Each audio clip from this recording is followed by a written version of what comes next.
செம்மண்ணிலே தண்ணீரை போல் உண்டான சொந்தம் இது.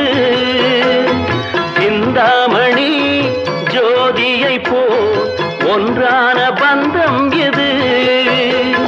தங்கை அல்ல தங்கை அல்ல தாயானவள், கோடி பாடல் நான் பாட பொருளானாள். ஒரு தங்க ரதத்தில் பொன் மஞ்சள் நிலவு, ஒரு தங்க ரதத்தில் பொன் மஞ்சள் நிலவு.